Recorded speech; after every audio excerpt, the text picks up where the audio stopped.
Hechos de los Apóstoles. Y vamos a continuar con nuestra serie El temor de Dios. Y el título de este tema número 8 es El juicio y el temor de Dios.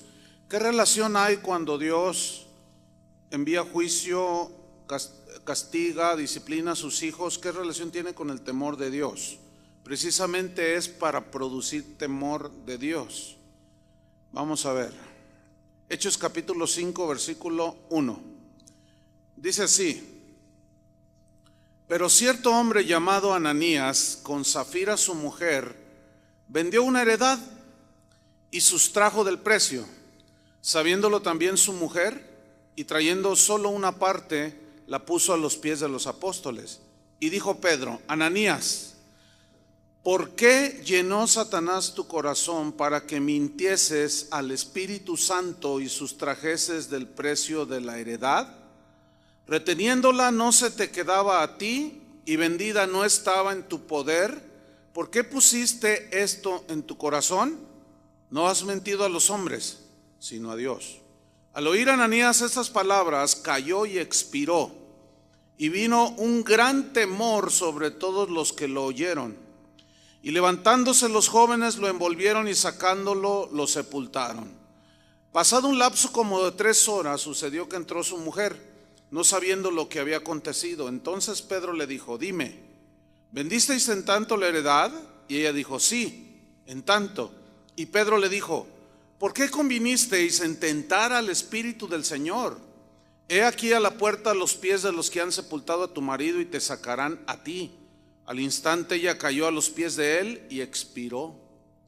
Y cuando entraron los jóvenes, la hallaron muerta y la sacaron y la sepultaron junto a su marido. Y vino gran temor sobre toda la iglesia y todos los que oyeron estas cosas. Bueno, esta es una historia dura, fuerte.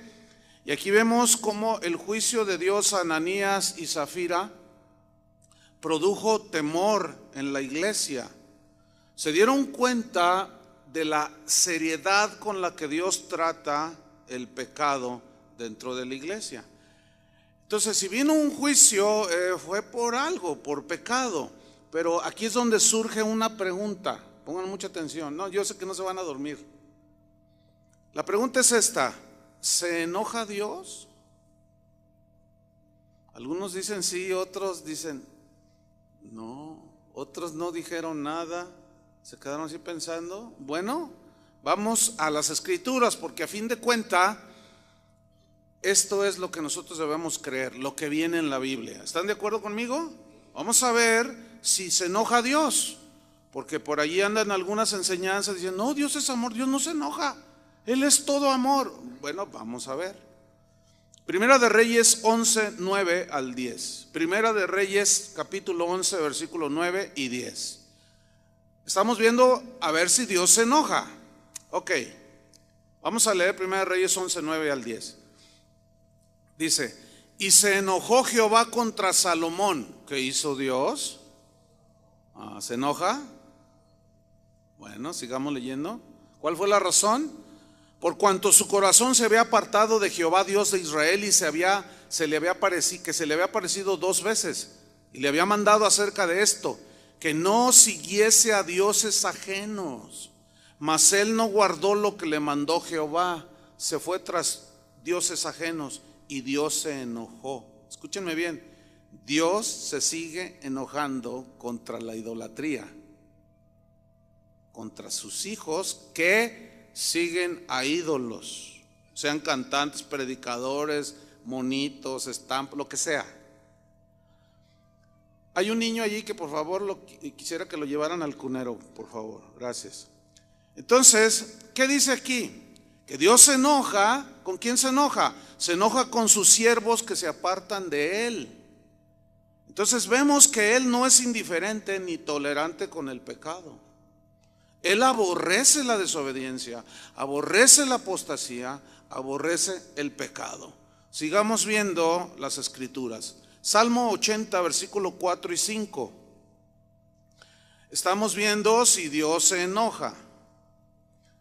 Ahora, déjeme decirle algo sobre el enojo de Dios. El enojo de Dios no es como el nuestro, porque el enojo de Dios es un enojo santo. Y siempre que Él se enoja es porque se transgreden sus mandamientos, porque sus hijos no obedecen, porque los impíos lo desafían. Pero su enojo, al ser santo, es justo. Nosotros cuando nos enojamos cometemos muchas tonterías, ¿no es cierto? Dios no. Es decir, que su enojo es santo porque Él es santo. Entonces, como Él es perfecto, su enojo tiene una razón de ser cuando se violenta la palabra de Dios. Seguimos leyendo, Salmo 80, versículo 4. Dice: Jehová Dios de los ejércitos, ¿hasta cuándo mostrarás tu indignación contra la oración de tu pueblo? ¿Hasta contra qué? ¿Leyeron bien? Les diste a comer pan de lágrimas y a beber lágrimas en gran abundancia. ¿Por qué?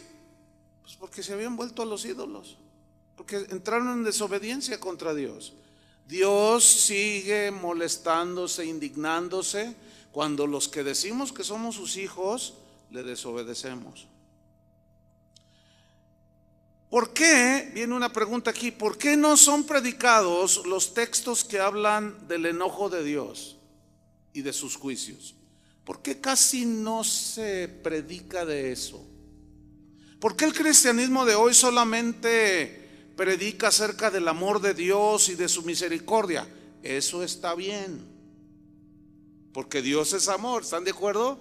Y Él es misericordioso, pero también está el otro lado, ¿es cierto? Mira, Pablo dice a los romanos: mirad la bondad y la severidad de Dios, o sea, ambas cosas. Dios en su ser es justo, fíjate, es justo. Y como justo, su justicia de Él necesita ser satisfecha cuando se violentan sus mandamientos. Por lo tanto, Él envía castigo a los impíos y disciplina, y también una buena a sus hijos, porque nuestras violaciones a su palabra demandan que Dios obre por ser justo, ¿entiende? Es decir, que Dios no es como nosotros, que le dejamos pasar a nuestros hijos. Algunas cosas somos justos y les damos disciplina, pero a veces no hacemos nada, y otras nos excedemos en el castigo o en la disciplina, y Dios no es así. Entonces, en Dios hay un equilibrio, por eso es Dios, en su carácter.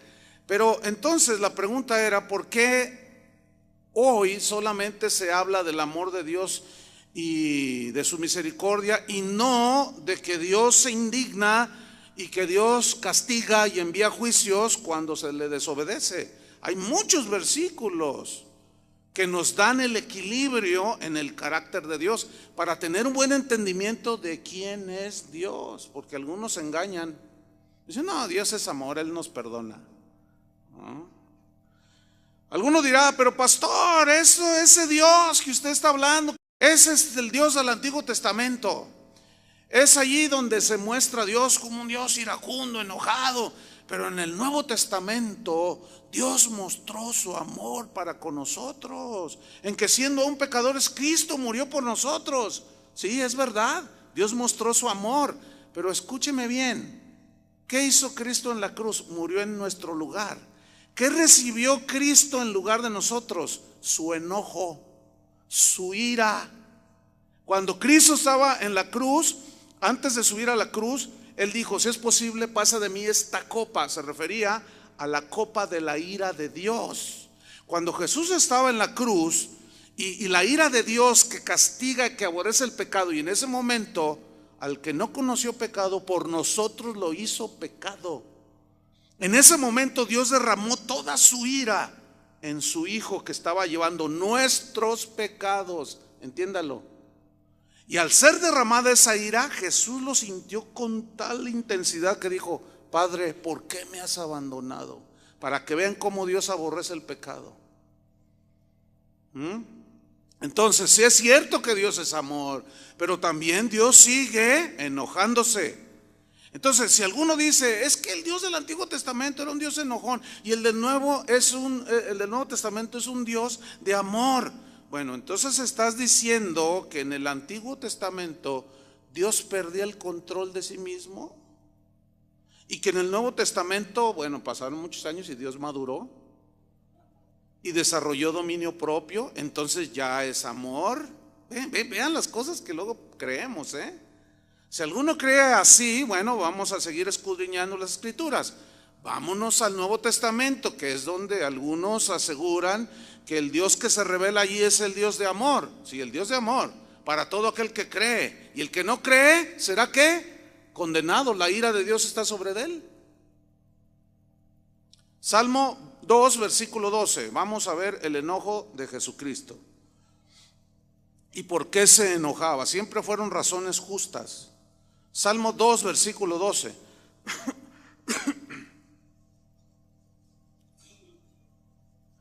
Este salmo es de los conocidos como mesiánicos, salmos mesiánicos. ¿Qué significa? Que se le apropia, es una referencia directa, profética a Jesucristo. Y el Salmo 2 es uno de estos. Y este Salmo 2 es múltiples veces citado en el Nuevo Testamento. Vamos a ver qué dice Salmo 2, versículo 12. Dice así: honrad al Hijo, aquí está hablando el Padre. Honrad al Hijo para que no se enoje. Que no se enoje, ¿quién? El Padre. Porque aquí está hablando el Padre, proféticamente.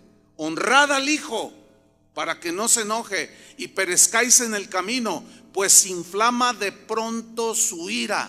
O sea, y como el Padre y el Hijo son uno, escúcheme bien, cuando en una iglesia o en la vida de alguien que dice que es cristiano y no se honra al Hijo, el Padre y el Hijo se enojan. En esos lugares donde se honra más la figura pastoral, apostólica, se le da más énfasis a la gente que al mismo Dios y su palabra, créanmelo, Cristo no está muy contento, ¿eh? Es como si tus hijos nunca te hacen caso. Tú llegas y sírveme, te doy 3, 1, 2, 3, sírveme, y tú lo ves así al muchacho tonto. ¿Qué? Que me sirvas 1, 2, ahora. ¿Te imaginas? ¿Te gustaría eso? Bueno, sigamos escudriñando. Vamos a Marcos capítulo 3, versículo 5. Allí era un sábado y la ley decía que en sábado no se podía hacer nada. Y los fariseos, que eran hipócritas, le recriminaron a Jesús que él sanara los sábados, que hiciera cosas los sábados. Y mira lo que dice en Marcos 3, versículo 5. Entonces dice, mirándolos alrededor, ¿cómo los miró? Con enojo. No los miró así muy contento que digamos, Los miró con enojo, entristecido por la dureza de sus corazones. Fíjate, a la vez se entristeció, pero estaba enojado por la dureza de sus corazones, y le dijo al hombre: extiende tu mano enfrente de todos. Y él la extendió y la mano le fue restaurada sana. Tenía una mano seca. A uno le hizo misericordia y con los otros se enojó. ¿Por qué? Por la dureza de su corazón. Cuando nosotros nos endurecemos en nuestro corazón a la palabra, créanmelo, se enoja. Se enoja. Cuando alguno de nosotros suele hacer las cosas que solemos hacer, bueno, sí, ahí dice, pero que se enoja. Créanmelo, se enoja. Pero sigamos escudriñando.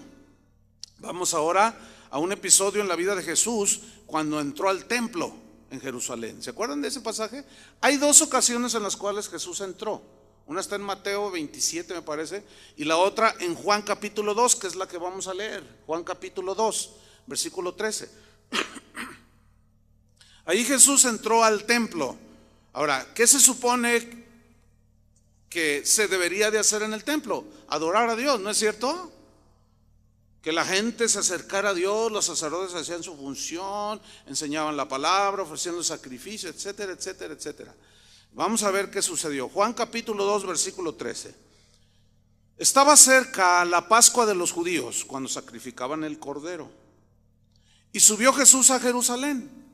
Y halló en el templo a los que vendían bueyes, ovejas y palomas, y a los cambistas ahí sentados. ¿Qué es lo que hacían? Como la gente, según la ley, tenía que ofrecer sus sacrificios, estos dijeron, bueno, pues nosotros se los vamos a vender.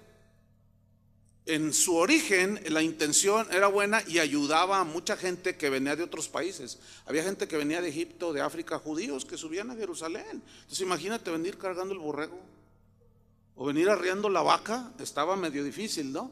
Entonces de origen fue una idea buena para ayudar a la gente en su adoración. Pero de pronto vieron los ambiciosos, codiciosos de ganancias deshonestas que había oportunidad de ganancia. Entonces se elevaban los precios de los bueyes, de los ovejas, de las palomas, y todavía eso había que añadirle que cuando llegaba la gente de otros países traían las monedas de sus países. Entonces ellos decían, ¿cuánto vale este cordero? Te vale 10 denarios. Bueno, tengo esta moneda, ¿me la cambia? O no, pagaban con la moneda de África o de etcétera. Entonces decían, no, aquí dinero romano, que era el que prevalecía allí. Pero traigo dinero de mi país, no tengo dinero. No, allá están los cambistas. Y ahí estaban los otros. Entonces es como ahorita, el dólar si está a 12 pesos y tú haces como Western Union más o menos. O sea, te le rebajan un montón, ¿sí? Te lo pagan a 10.50 y todavía te cobran quién sabe cuántos dólares por $50 que envías. Son unos pillos. Entonces la gente llegaba y, oye, está 3-1, cámbiame esto. No, te voy a dar 2 o 1.5 por 1. Oye, pero ¿cómo el 50? Si quieres. Entonces como ellos querían y necesitaban ofrecer sacrificios, se veían forzados y eran estafados. ¿Dónde he oído eso? ¿Dónde he oído eso? ¿Dónde he visto eso? ¿Dónde he visto eso? ¿Dónde he visto eso? Bueno, sigamos leyendo. Versículo 15. Y haciendo un azote de cuerdas, ay Dios, créamelo que no se ve un Jesús muy contento aquí, que digamos, ¿Ha visto las películas cuando Jesús entra al templo?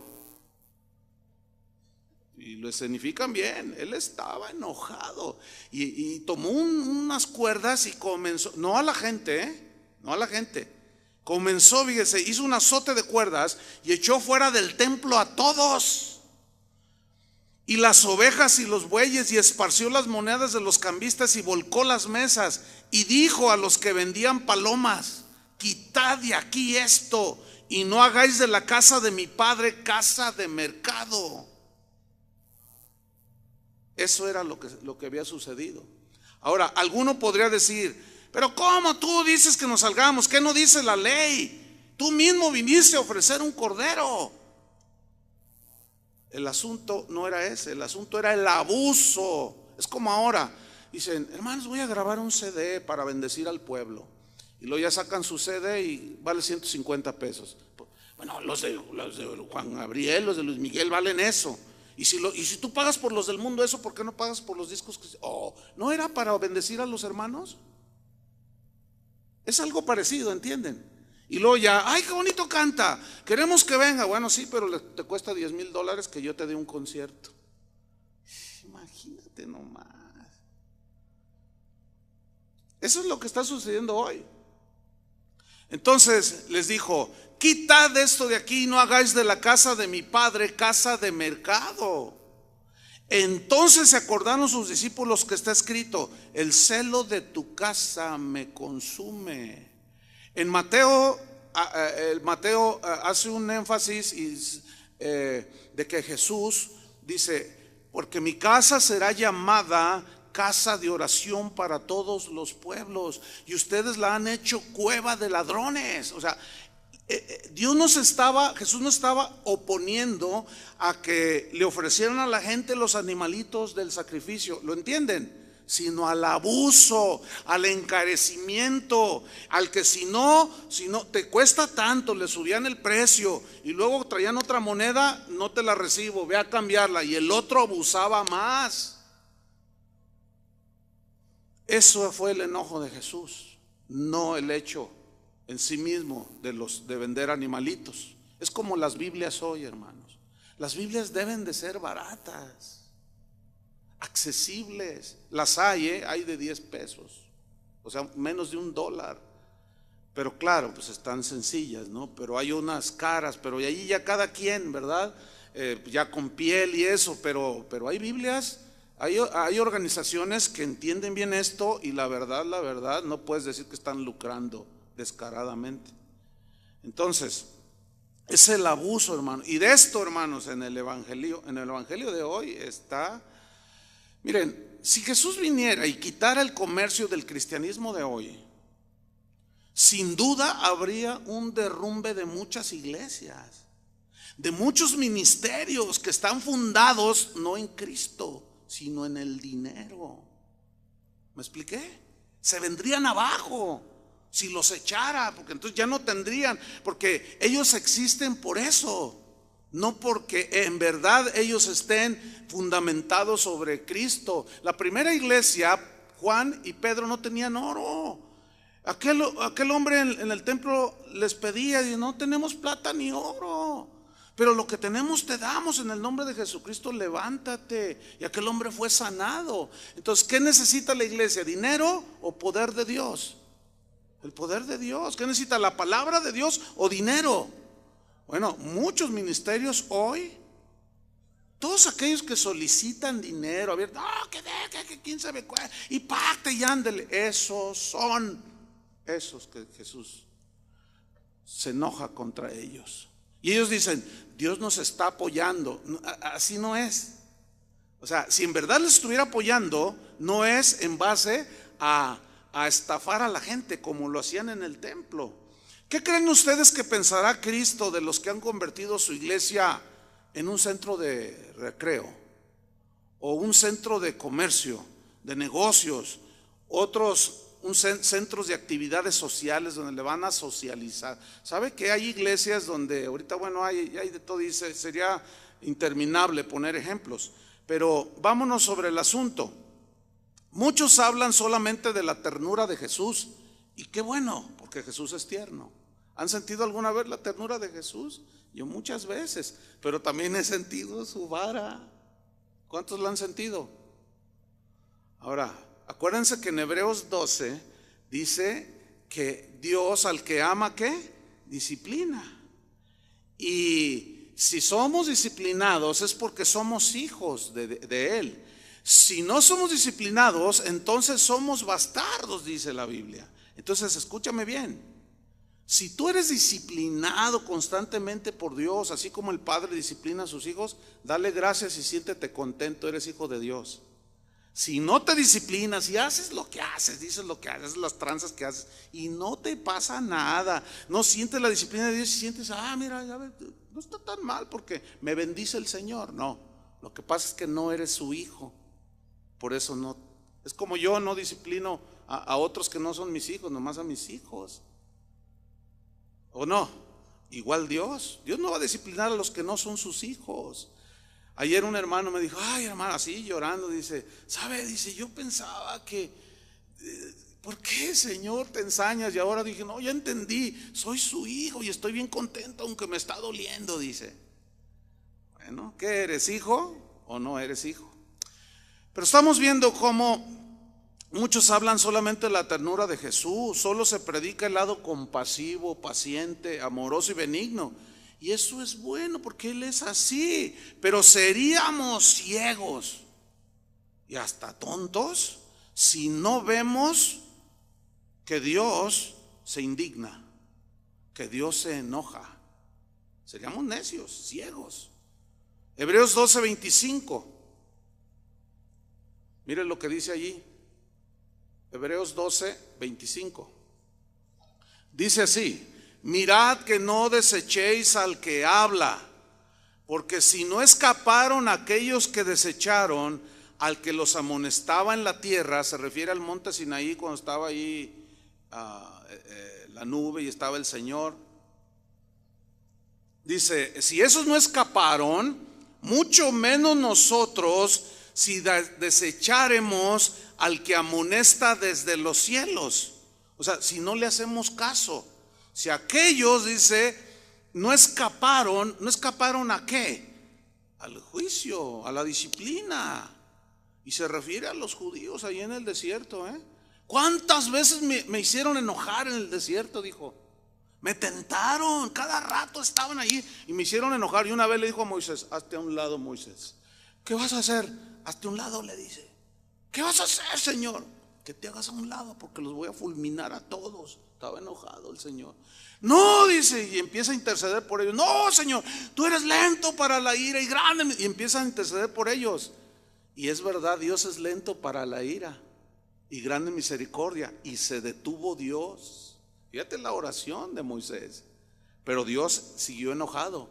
Y finalmente nos dice 1 Corintios 10, no lo busquen, que muchos cayeron postrados en el desierto. Se murieron. ¿Por qué? Por eso vino el juicio sobre ellos. Hebreos 12, pero ahora vamos al versículo 28. Dice así: así que recibiendo nosotros un reino inconmovible, tengamos gratitud. Y mediante ella sirvamos a Dios agradándole con temor y reverencia. ¿Cómo? Con temor, con respeto y reverencia. Ahora fíjate el versículo 29. Porque nuestro Dios es fuego consumidor. ¿No les da miedo esa frase? ¿No les infunde temor? A mí, si quieren que se los explique, no, porque me da miedo. No. Hebreos 10, versículo 30. El problema es que muchos conocen el lado amable del Señor, por decirlo de una manera, y no conocen el lado severo de Dios. Y el problema es que cuando viene la severidad de Dios, el enojo, viene el castigo, la disciplina, el juicio, dicen que fue el diablo. Hebreos 10:30. Muchos no conocen. Veamos lo que dice aquí. Pues conocemos al que dijo. ¿Qué dice ahí? Conocemos. Lo conocemos. Al que dijo. Tú lo conoces. ¿Sí? Fíjate, aquí dice: conocemos al que dijo: mía es la venganza, yo daré el pago, dice el Señor. Y otra vez conocemos que dijo el Señor: el Señor juzgará a su pueblo. ¿Qué hará Dios? Juzgará a su pueblo. Escuchen bien lo que voy a decir. Hay que definir algo muy importante. La Biblia dice que nosotros éramos por naturaleza hijos de la ira de Dios, que al ser derramada nos manda al infierno. Pero cuando creímos, como Dios el Padre derramó su ira en su Hijo, en ese momento fuimos justificados en su Hijo cuando creímos. ¿Lo está entendiendo? Pasamos a ser hijos de Dios. Entonces la ira de Dios para condenación al infierno, esa ya no vamos a pasar.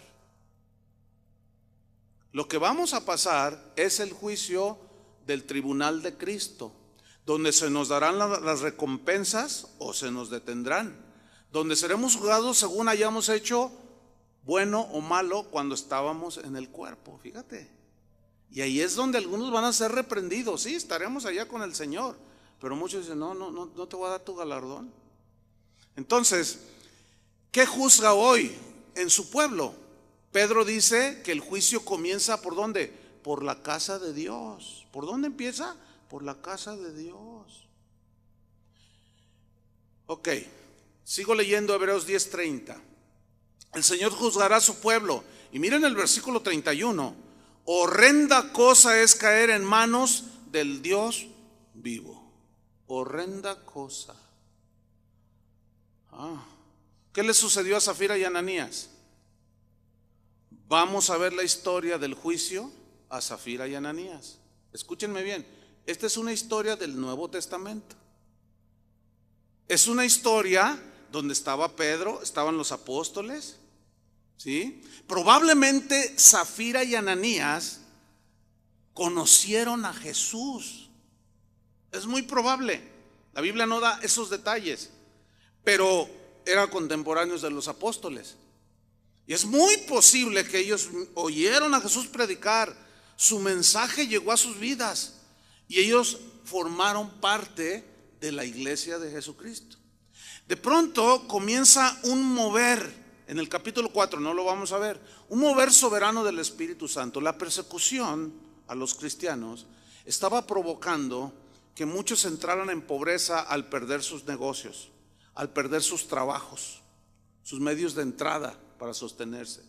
Entonces el Espíritu Santo comenzó a mover el corazón de los que tenían bienes y empezó de una manera muy hermosa a poner en los corazones de los cristianos generosidad, de manera que ellos, los que tenían propiedades, dice que las vendían y traían el precio de lo vendido a los pies de los apóstoles, y ellos suplían para las necesidades de la iglesia, de la congregación, y los que no tenían para comer les ayudaban y les daban para comer. Entonces, en ese mover del Espíritu Santo que fue soberano, no hay un mandamiento, escúchenme bien, no hay un mandamiento en la Biblia que diga que nosotros debemos de vender nuestras propiedades ni nuestros autos, como dicen algunos por allí. Aquí está, miren, es bíblico, traigan sus escrituras, traigan sus casas. Era un mover. Los apóstoles nunca dijeron, traigan el precio de tu casa, vende tu yunta de bueyes. No había carros. Vende tu... No. Y ahí es donde abusan muchos. Y la gente ignorantita, pobrecita, abusan de ellos. Pedro, nunca se ve que Pedro estuviera motivando eso, era algo del Espíritu Santo. Entonces ahí aparece Zafira y Ananías, y ellos se ve que tenían propiedades. Entonces vamos a la historia, Hechos 5:1. Pero cierto hombre llamado Ananías, con Zafira su mujer, vendió una heredad, o sea, significa que tenía más. Porque no dice vendió su heredad, dijo una. O sea, se ve que era un hombre bendecido económicamente, próspero. Ok. Hipotéticamente vamos a ponerle nosotros que la vendió en $1,000,000. Ok. Nada más para como ilustración. Vendió una heredad en $1,000,000. Versículo 2. Y sustrajo del precio. Miren. Escuchen bien, por un lado el mover del Espíritu Santo para ayudar, y miró que la gente llevaba y dijeron, vamos a hacer lo mismo. O sea, de inicio se nota que el Espíritu Santo les habló a ellos para que vendieran la heredad y llevaran el precio de la heredad. Pero cuando tenían el $1,000,000 en las manos, es muy probable, lo más seguro, porque dice que Satanás llenó su corazón, que le haya insinuado algo así como, pero $1,000,000 es mucho, nada más da $500,000, nada más da $500,000. Sigue siendo mucho dinero, $500,000, pero no des todo. ¿Alguna vez Dios ha puesto en tu corazón dar para la obra una cantidad? Te dice, no, voy a dar $10,000, pero ya cuando llega el momento de darlos le bajas a $5,000. ¿Les ha pasado? No me digan. Bueno, ahí hubo un sincero. Fue Satanás el que te metió en tu corazón eso. Porque si de origen fue Dios, Él no rebaja. El problema es cuando ya tienes el dinero, ya a punto de darlo, ahí ya le pellizcas. Pero sigamos leyendo. Sustrajo del precio, sabiéndolo también su mujer, significa que se pusieron de acuerdo. Oye, pues $1,000,000 pues es mucho, ¿no? Si damos 500,000, a ver, ¿quién da 500,000? No, pues nadie. ¿Qué te parece si de aquí agarramos y nos echamos un viajecito a Babilonia? Sí, está bien, me parece bien. Y le recortaron, dice, y trayendo solo una parte, la puso a los pies de los apóstoles. Miren el versículo 3. Y dijo Pedro, Ananías, ¿por qué llenó Satanás tu corazón para que mintieses al Espíritu Santo y sustrajeses del precio de la heredad? Aquí hay varias cosas que quiero mencionar. Número 1, el verdadero ministro del Evangelio confronta el pecado.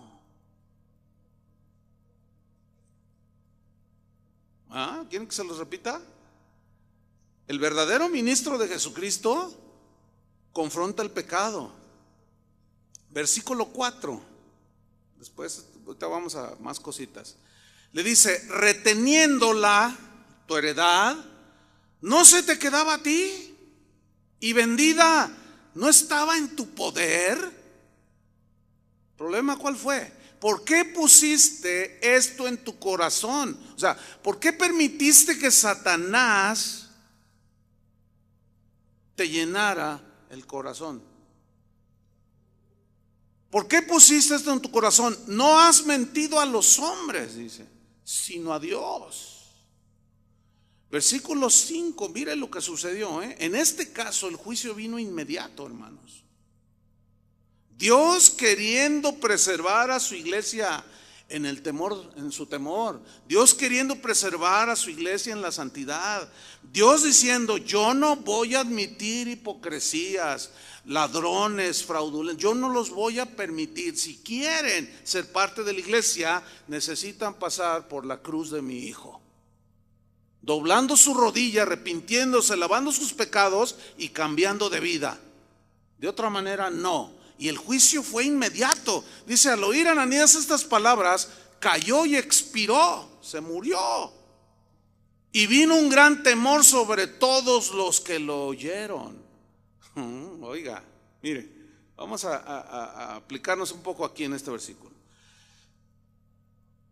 El primer punto: el verdadero ministro del evangelio confronta con el pecado. Una pregunta viene aquí: ¿quién le quitó la vida a Ananías? ¿Pedro o Dios? La respuesta es bien obvia. Es obvio que Dios. ¿Te puedes imaginar a la gente diciendo algo así como: no vayas a la iglesia porque Dios te puede quitar la vida si no andas rectamente? ¿Se puede imaginar a un cristiano así? ¿Te imaginas que alguien diga: oye, yo quiero ir a la iglesia ahí donde predica Pedro? Y dice: sabes que ahí la cosa no es como a lo mejor tú piensas, ¿eh? Ahí si tú andas chueco puedes caer fulminado como un tal Ananías. ¿Te imaginas? ¿Cuántos quieren ir a la iglesia? Sin duda, hermanos, esta es la mejor manera de alejar a la gente de la iglesia, ¿sí o no? Esa es la mejor manera de alejarlos. Versículo 6. Ahorita voy a tocar otros puntos. Hechos 5:6 dice: y levantándose los jóvenes, mira, el ministerio de los jóvenes tenían el ministerio de enterradores. Dice: y levantándose los jóvenes lo envolvieron y sacándolo lo sepultaron. Pasado un lapso como de 3 horas, sucedió que entró su mujer, no sabiendo lo que había acontecido. Entonces Pedro le dijo: dime, ¿vendisteis en 500,000 pesos la heredad? Y ella dijo: sí, en 500,000 pesos, y aquí está, mi esposo la trajo, en tanto la vendimos. Y Pedro le dijo, versículo 9: ¿por qué convinisteis en tentar al Espíritu del Señor? He aquí a la puerta los pies de los que han sepultado a tu marido y te sacarán a ti. Oiga, ¿qué ministro del Señor hace eso hoy? ¿Conoce alguno? No, hombre, al contrario. Tú vas a ser rico, tú también. Ustedes más que los de aquí, los de allá. Olvídense, los últimos serán los primeros. Y como Dios, fíjate, una vez un predicador de esos dijo: como Dios los va a prosperar enormemente después que yo ore por ustedes, pero tienen que hacer un compromiso. A mí me van a dar sus diezmos de todo lo que reciban. Y todos dijeron: amén. Esos son los de hoy, esos son los de hoy. O sea, no importa que tengas doble vida, no importa que vivas como cualquier pagano allá en el mundo. Dios te ama y te quiere prosperar y te va a bendecir. Qué tremendo. Te sacarán a ti. Y entran los jóvenes. Dice el versículo 10: al instante, ella cayó a los pies de él y expiró. Y cuando entraron los jóvenes, estaban muy activos, ahí estaba un ministerio bien activo. Dice: la hallaron muerta y la sacaron y la sepultaron junto a su marido. Mire, varias cosas. Número uno, los dones del Espíritu Santo fluían en la vida del apóstol Pedro. La Biblia dice, en la carta a los Corintios, que el Espíritu Santo reparte a cada uno según el Espíritu reparte. Eso es algo soberano de Dios. Y a uno le da espíritu de revelación, a otro le da don de conocimiento, don de discernimiento de espíritus, don de hacer milagros, don de fe, etcétera, etcétera, etcétera, según el Espíritu quiere. Ok. Es imprescindible que en las iglesias los ministros tengan por lo menos, porque dice Pablo, pedid por los mejores dones, tener el don de discernimiento de espíritus, de conocimiento profundo. Estaban en una reunión, seguramente era el tiempo de la ofrenda, porque Pedro estaban ahí, tenían 3 horas cuando de reunidos después de que llegó, que había muerto Ananías y llegó su esposa, pasados como 3 horas, o sea, estaban en una reunión. Entonces cuando trae Ananías los 500,000 pesos para el arca de las ofrendas, Pedro lo mira y en ese momento el Espíritu Santo le revela. Y el asunto es este: Pedro no se quedó callado. No se quedó callado. Y esto fue público, hermanos. Esto fue público. Y el don de conocimiento, de revelación, de discernimiento de espíritus operó en ese momento en el apóstol Pablo. Y le dijo: Ananías, ¿en tanto vendiste la heredad? Sí. ¿Por qué permites que Satanás llene tu corazón? Imagínate a Ananías así mirando así, y delante de todos. ¿Qué vendida no se quedaba contigo? ¿Qué reteniéndola no estaba contigo? ¿Por qué has mentido?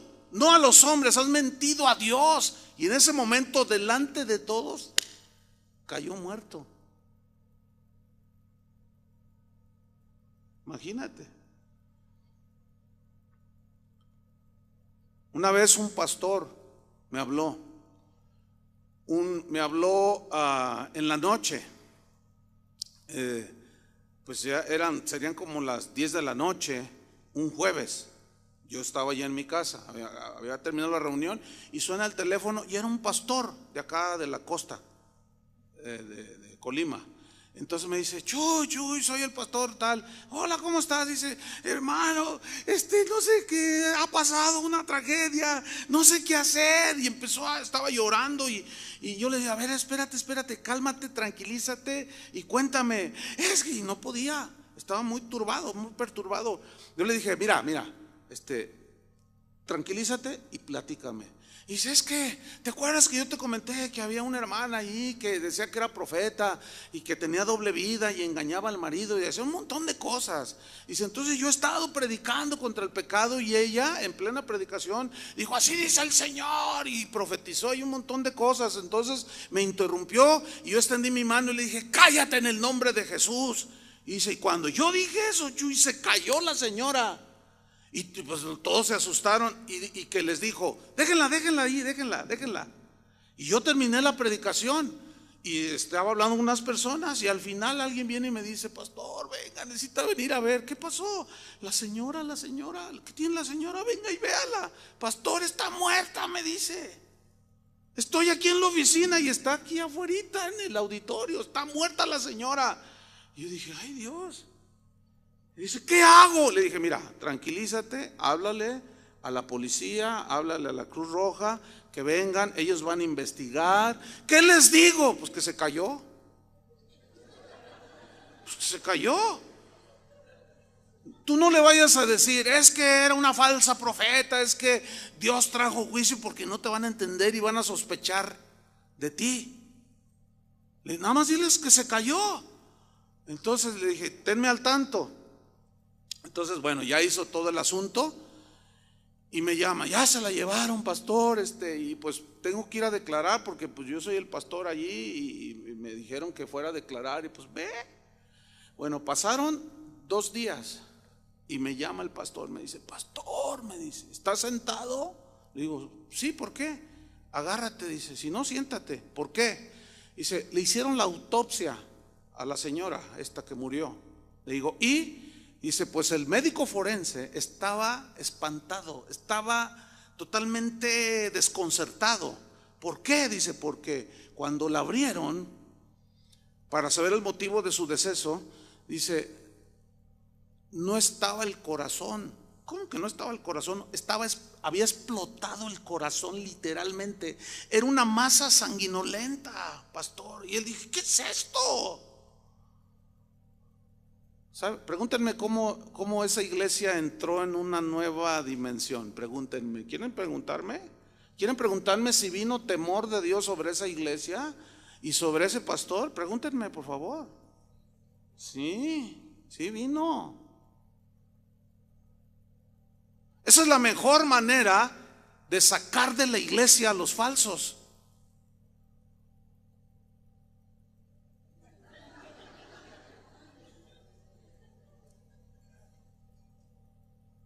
Déjame contarle una historia. Tal vez ya la he escuchado en otra ocasión. Esto sucedió en 1983. Nos invitaron a una convención de pastores. Iba a haber gente muy que yo conocía, a dos de ellos. Dos eran verdaderos profetas del Señor. Los otros yo nunca los había oído, pero bueno, nos dijeron: va a haber un presbiterio, o sea, un grupo de profetas, de hombres de Dios, de pastores, de ministros, llenos del Espíritu, que van a ministrar a los pastores, nos van a imponer las manos, van a orar por nosotros. Y como Pablo a Timoteo dice, y Dios, como son hombres ya viejos, ellos quieren orar para depositar lo que Dios les ha dado. Entonces ayunen y oren. Y a mí me invitaron, y a otro pastor aquí en Guadalajara, y nos fuimos juntos. Previamente ayunamos llorando: Señor, pues que oren por nosotros, nos impongan las manos, reparte dones del Espíritu, etcétera, etcétera. Y llegamos a la convención. Llega la primera noche. Bueno, nos hospedó una familia amablemente. Y llega la primera reunión en la noche. Y empieza a predicar un hombre como de unos 85, casi llegando a los 90 años, de apellido Fox. No, nada que ver con Guanajuato, Y de apellido Fox. Yo a ese señor lo había conocido porque él venía a la iglesia donde yo había nacido, en el Señor. Y empieza a predicar el viejito, tremendo predicador. Lo estaban interpretando al español. Entonces él de pronto empezó a ponerse nervioso porque él normalmente está así estático, así como yo, ¿sí? Él está enseñando, pero empezó a ponerse nervioso y le decía algo al traductor. Entonces dice, eso sucedió como a los 15 minutos de que él estaba predicando. De pronto dice: voy a decir algo, hermanos. Yo en mi vida me había pasado lo que me está pasando ahora en este sentido.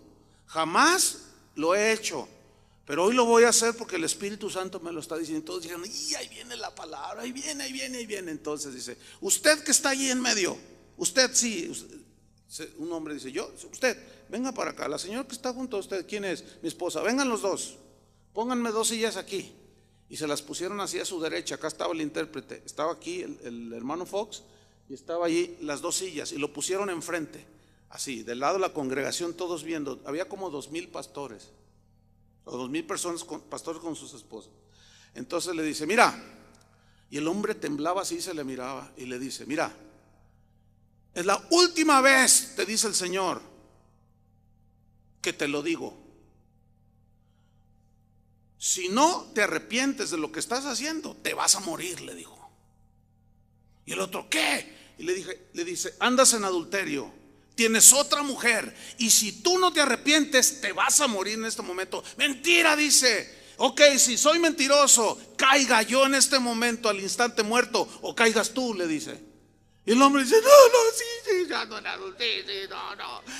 perdón. Y le dice: arrepiéntete bien, asegúrate que eres genuino, porque si no, el juicio de Dios va a venir sobre ti. Ya te lo ha dicho varias veces, y tú te has burlado de él. Y el hombre cayó ahí al piso. Y la mujer, cuando él dijo no, ella dijo: sí, cierto, porque lo habían visto una semana antes. Y ahí lo dejó, y el hombre, ¿en qué estábamos? Y retoma la predicación y todos estábamos así. Dice, hey, levanten la cabeza, levanten el rostro, tienen algo que esconder. Entonces, esos sí son profetas, hermano, no como los de ahora, de profetillas de balines. Eso es lo que son. Esos profetas quieren quedar bien con ustedes, con la gente, y siempre les profetizan paz, paz, todo está bien. Veo en tu vida un gran negocio. ¿Por qué siempre son negocios, por el amor de Dios? ¿Por qué no dicen, veo en tu vida un gran esposo? ¿Por qué nunca dicen esas cosas? Porque son falsos, y sobre de ellos vendrá juicio también. Pero déjenme contarles, este está todavía peor, porque es muy posible que bueno, déjenme contarles. Tengo un amigo que es pastor. Él ha venido eventualmente algunas veces aquí. Él fue maestro mío en la escuela bíblica. Es un americano. Una vez que vino, me dijo, oye Chuy, fíjate que tengo un amigo, es un profeta, es un profeta. A mí me hablaron de él, me lo recomendaron. En ese hermano operan los dones del Espíritu Santo bien tremendo, Chuy. Dice, mira, es un hombre santo, bien recto, es un hombre ya anciano. Dice, y yo lo tuve en mi congregación, pero la verdad me la pensé para tenerlo, porque Dios le revela, cuando mira a la gente, está predicando y Dios le revela todo y descubre todo y no se detiene, ¿eh? Y lo llevé a mi congregación. Dice, no, dice, mira, había un temor en la gente la primera noche, pero llegaron. Dice, mira, él me dijo que él no es un hombre que sufre mucho, porque cuando ve a una persona, dice, casi indistintamente el don opera casi automático, y Dios le muestra todo. Y dice que le dijo, yo sufro mucho, hermano, porque yo veo las cosas de la gente. Yo le digo, Señor, ¿por qué me diste este don? Para que reprendas a mi iglesia, que le dijo el Señor. Dice, mira, cuando a mí me habían dicho que cuando él lo llevan a un restaurante que casi no quiere ir, pero aceptó una invitación, y a mí me habían dicho que él siempre pide la última mesa del fondo, pero él se sienta en la mesa, en la silla que está él queda frente a la pared, o sea, dando la espalda al todo el restaurante. Y me dice, yo le digo, ¿por qué? Dice, pues porque nomás ve a la gente y no se calla y les dice. Y si mira, llegamos al restaurante y se sentó así, y yo me senté, miraba el fondo del restaurante. Entonces llega el mesero y se para detrás de él y dice, aquí les reparte la carta, ¿quieren algo de beber? Pues tráiganos unas limonadas y no sé qué. Entonces dice, yo lo estaba mirando y nomás le hizo así y dijo, oh no, Señor, no. Y yo me le quedé viendo, y el mesero se fue y le dice, John. Imagínate. Y regresa John, era el mesero. Sabía cómo se llamaba. Le dice, John, tu esposa se llama X, Noemí. ¿Sí o no? ¿Sí? Tú andas en adulterio. Te enredaste con una mujer que no es tu esposa. Le dice, te alejaste de la iglesia porque tú ibas a la iglesia. Te enfriaste, John, y comenzaste a dar traspiés. Arrepiéntete, John, no te mueres. Dice que el hombre se cayó ahí, llorando, y todo el restaurante, ¿qué le pasa? Ya le andaban dando primeros auxilios y quién sabe cuánta cosa. Bueno, me dijo mi amigo Dwayne, me dijo, oye, ¿quieres que venga a casa de oración?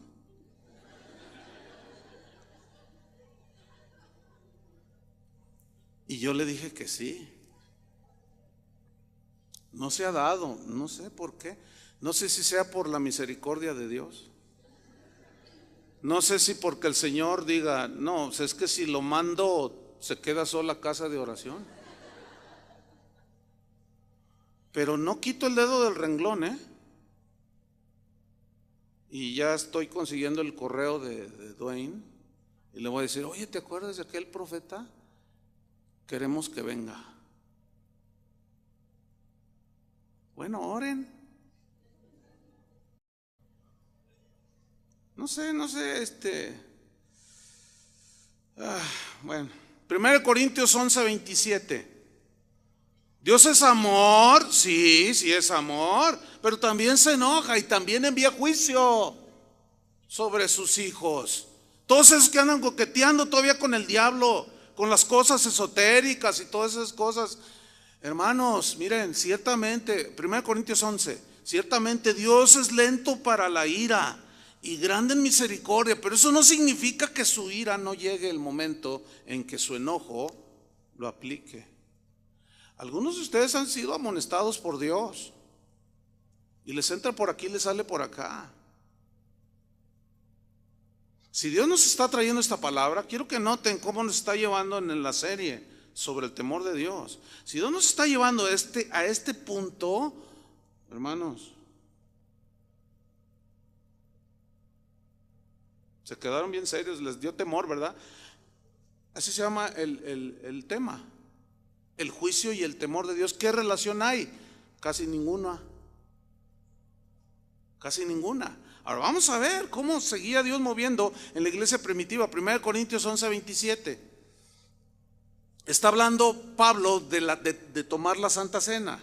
Cómo debe de hacerse con corazón limpio, sin tener pecados escondidos, porque miren lo que puede pasar o lo que sucede en muchos lugares.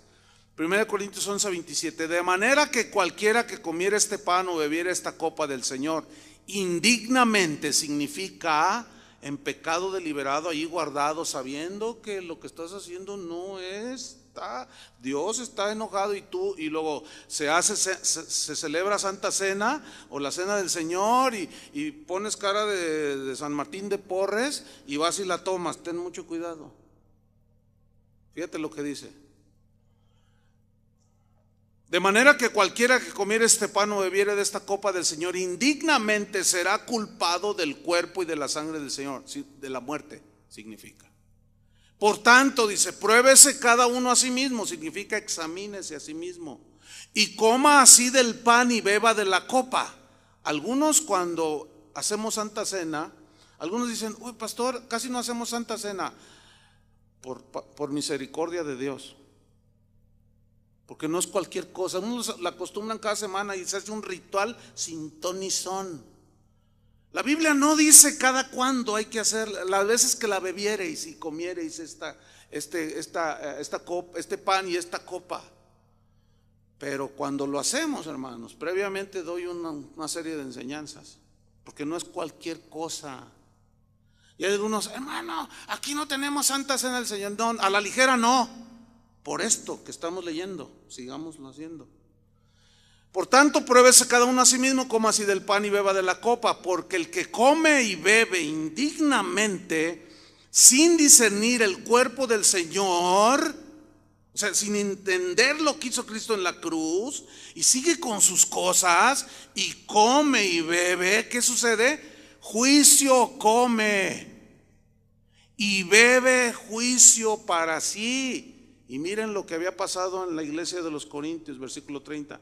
Por lo cual, porque algunos lo hicieron indignamente, hay muchos que enfermos. Ciertamente algunos caen enfermos como una disciplina y un juicio de Dios. Otras veces no, porque el cuerpo envejece, está corrompido y se enferma. Pero en ocasiones no, El problema es cuando algún cristiano cae enfermo y ya sin ton ni son, estás en pecado. No necesariamente, aunque puede ser. Por eso dice que cada uno se pruebe a sí mismo. Y sobre todo los predicadores de la prosperidad dicen, no, ¿cómo Dios te va a enviar una enfermedad? Si nos las quitó no leen la Biblia esos señores. Esos señores no leen la Biblia. ¿Qué dice allí? Por comer indignamente y participar del cuerpo y de la sangre, hay muchos enfermos. No sé si quieren que les explique en griego, en arameo y hasta en totonaca qué significa enfermos. ¿Quieren que les explique qué significa estar enfermo o le seguimos? Ok, hay que seguir. Porque todos entienden lo que es estar enfermo. ¿Qué dice allí? Por haber tomado indignamente la cena del Señor, que hay muchos enfermos y debilitados entre vosotros. O sea, cada rato caen, no se levantan, siempre están arrastrando la cobija, siempre están, están debilitados, no tienen fuerza para enfrentar el mal, ni su pecado, siempre caen dominados por sus pasiones, por sus cosas interiores, siempre están ahí porque están debilitados. ¿Por qué? Porque no han arreglado cuentas con el Señor. Y lo peor, no solo se enfermaban y estaban debilitados, dice, muchos, ¿qué? Duermen. Esta palabra, duermen, es un hebraísmo, es una expresión netamente judía que significa han muerto. ¿Cuántos traen una versión que dice claramente? Levante su mano. Ahí 1, 2, 3, 4, 5, 6, 7, hay muchas que traen en su versión que dice, y muchos ya se murieron. ¿Qué significa eso? Que se murieron antes de tiempo, como Zafira y Ananías. En esta congregación ha habido casos, hermanos, ha habido casos. Hubo un caso bien tremendo de un hombre un matrimonio, y él empezó a escalar en los puestos en su trabajo y llegó a la gerencia. Pues los buenos sueldos, pero llegan las fiestitas y todo eso. Y el hombre el hermano se enredó, era nacido de nuevo, se enredó con una mujer. Entonces su esposa lo descubrió y vino y dijo, hermanos, mi esposo anda en adulterio. Y lo llamé, le dije, oye, ¿qué pasó? No, es que no es cierto. No, ¿cómo no? Ya, total, ya dijo, no, sí, pero es que no sé qué pasó, etcétera, todo el asunto. Entonces yo le dije, deja esa relación, arrepiéntete. Dijo, no, sí, pastor. Y pasaron como un mes y le pregunté a la esposa, ¿qué pasó? No, está peor, hermano. Y lo volví a llamar, le dije, ¿sabes una? Mire, le dije 3 veces. Y le dije, si tú no terminas con eso, te voy a expulsar de la iglesia. No puedes estar aquí, así no. Entonces él dice, no, pues que al cabo que quién sabe qué, y se puso mal. Y se fue solo, no tuve que expulsarlo, él solo se alejó. A los 15 días, hermano, me llama su esposa por teléfono y me dice, pastor, ¿qué pasó? Me acaban de avisar que mi esposo tuvo un accidente. No sé qué tan grave es, pero ora por mí. Oré por ella, le dije, bueno, tenme al tanto. Como a la hora me llama y me dice, pastor, mi esposo acaba de morir. ¿Qué pasó? Dice, iba en su auto rumbo a Chapala, iba con su amante y ellos iban a Chapala, y una camioneta de esas de 5 toneladas en sentido contrario venía a más de 100 por hora, perdió el control, se brincó el camellón. Dice, mira, Chuy, estoy en el lugar del accidente. Cayó encima del auto. Dice, el auto parece como una lámina de cuando un bote de refresco que pasa un auto, está así, plano. Dice, y yo dije, ya se los llevaron. No, ahí están adentro. Dice, Chuy, no hay nada, nada más me asomo y no hay nada. Escúchenme bien, literalmente lo recogieron con espátula, es literal. Y ella dijo, yo sé que fue el juicio de Dios. Yo sé que fue el juicio de Dios. Y ha habido otros, pero quiero irme sobre el final. Algunos se preguntarán, ¿por qué el Señor obró de esa manera con Zafira y Ananías? ¿Por qué les pasó eso a los corintios? ¿Acaso está impidiendo Dios que la iglesia crezca? ¿Acaso Dios no quiere que la gente se sienta bien en la iglesia? ¿Que se sientan contentas y prosperadas en la iglesia? Pregunto, ¿quién hace una campaña evangelística donde Dios ejecuta a las personas que tienen doble vida? ¿Quién hace una campaña así? ¿Quién hace una campaña que diga más o menos así? Noches de gloria, venga a recibir su milagro, y luego con unas letras amarillas con rojo, advertencia, si usted decide venir, Si usted acepta y asiste, sepa que corre el riesgo de ser muerto por llevar doble vida. Si usted es un hipócrita, un mentiroso, anda en adulterio, o es un borracho, un ladrón o fornicario, piénsesela 2 veces en venir a la campaña. ¿Quién hace una campaña así? No va nadie. Por eso se ha diluido tanto el evangelio, porque con tal de llenar las iglesias, venga a recibir su milagro. Dios lo ama tal y como es usted. Si es usted homosexual, Dios lo ama tal y como es. No es verdad. Dios lo ama como un ser humano, pero aborrece esas perversiones. Y como no les hablan de pecado, no les confrontan de pecado, venga a recibir su milagro, que lo quiere prosperar el Señor. Cuánta mentira le dicen. Miren, ayer que yo estaba preparando este mensaje, el Señor me dijo: Chuy, nunca juegues con la salvación de las personas. Y yo me asusté, le dije: Señor, yo estoy jugando. Dice: no, pero te estoy advirtiendo, nunca juegues con la salvación de las personas, porque te las vas a ver conmigo. ¿Saben lo que es jugar con la salvación de las personas?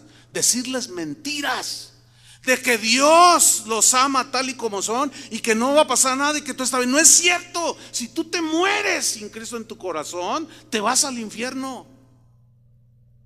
Yo no voy a jugar con la salvación de las personas, hermanos.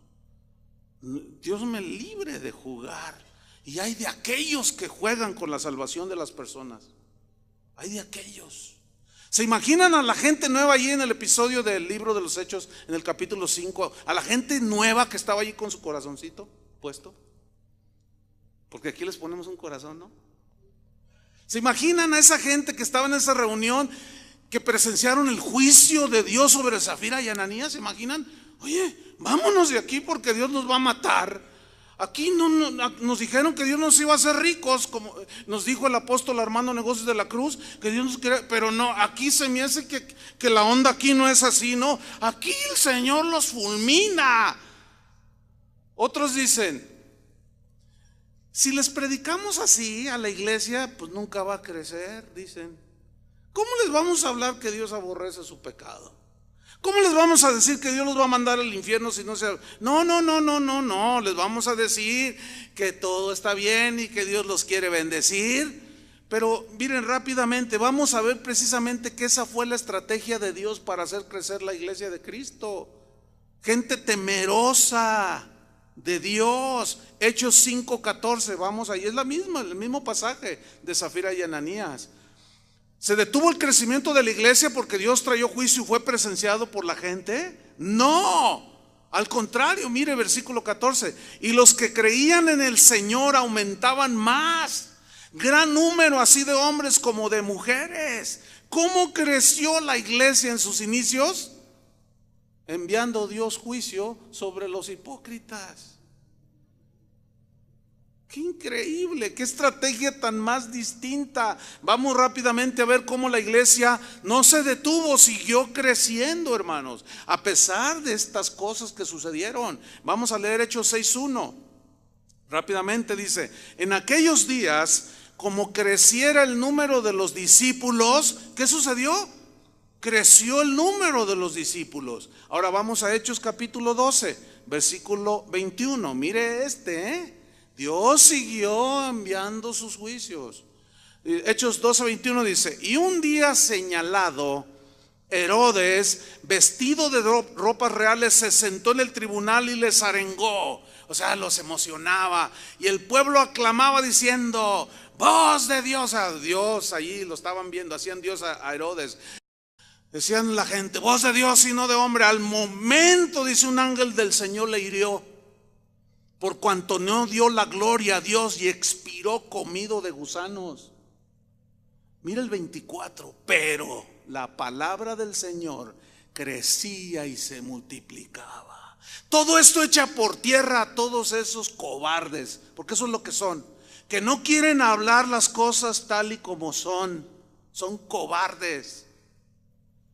Porque ellos dicen que no crece la iglesia. ¿Y cómo crecía la iglesia primitiva? Seguía creciendo. Un texto más y ya, para que se vayan y a ver si pueden dormir esta noche. Hechos 19, versículo 16. Hechos 19, 16. Dice así. Bueno, resulta que había un endemoniado y llegaron unos allí y le dijeron: nosotros se lo sacamos el demonio. Y dice: en el nombre del que predica Pablo, sal fuera. Y el demonio les dice: yo sé quién es Pablo y sé quién es Jesús y ustedes quiénes son. Y se les echó encima, les puso una corretiza y les puso una golpiza. Miren, ahí está. Y el hombre en quien estaba el espíritu malo, saltando sobre ellos y dominándolos, pudo más que ellos, de tal manera que huyeron de aquella casa desnudos y heridos. Ahora mire lo que sucedió. Y esto fue notorio a todos los que habitaban en Éfeso, así judíos como griegos, y tuvieron temor todos ellos. Y era magnificado el nombre del Señor Jesús, y muchos de los que habían creído venían confesando y dando cuenta de sus hechos. Mira el 19. Asimismo, muchos de los que habían practicado la magia, la brujería, la hechicería, trajeron los libros y los quemaron delante de todos, y hecha la cuenta de su precio, hallaron que era 50,000 piezas de plata, un valor, un dineral. Mire todo lo que sucedía en la primera iglesia, hermanos. Y se detuvo el crecimiento de la iglesia. Vea el versículo 20. Así crecía y prevalecía poderosamente la palabra del Señor. Hermanos, el deseo de Dios para su iglesia es que sus hijos caminen en santidad. ¿Alguien puede dudar eso? No, el deseo de Dios para su iglesia es que caminemos en obediencia a su palabra, en honestidad, en integridad, en el temor de Dios, de tal manera que los que no son cristianos no quieran venir a la iglesia. Y si vienen, no es para que se sientan a gusto, es para que se sientan incómodos. La iglesia, mis queridos hermanos, no está diseñada por Cristo, no fue diseñada por Cristo para que la gente se sintiera bien, no. ¿Quién se iba a sentir bien con todo lo que pasaba? Pero solamente los que eran sinceros con Dios decían: las cosas con el Señor son serias. ¿Te acuerdas de Zafira y Ananías? Pues no le hace, yo quiero ir a donde predica ese Pablo. Pero le entras a todo, a lo que sea. Yo estoy cansado de esta vida, yo estoy arrepentido, yo quiero caminar con Dios. Vamos, imagínense. Y termino con esto, versículo Hechos 5:11.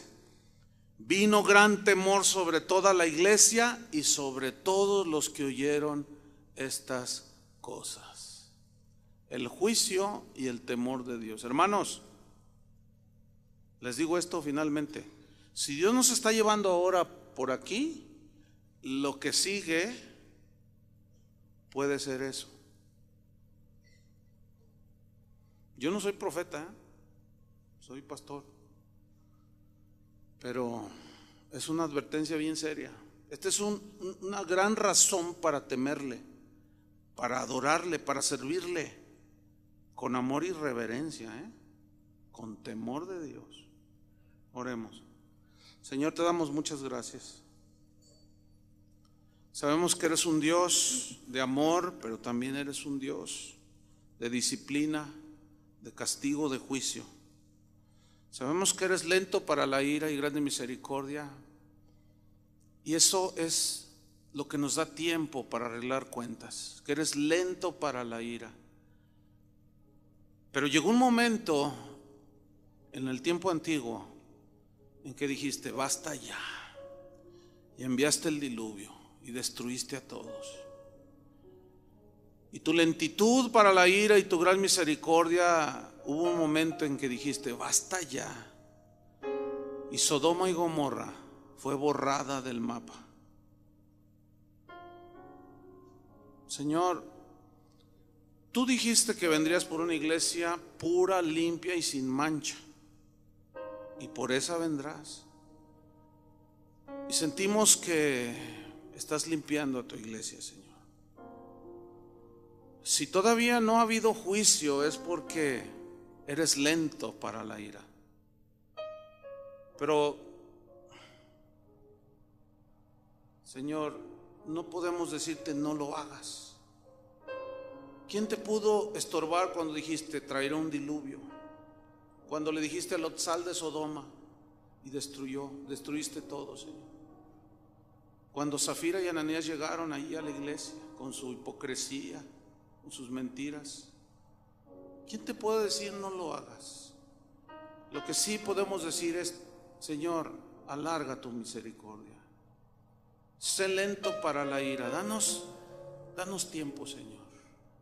En algunos el reloj está llegando a la hora.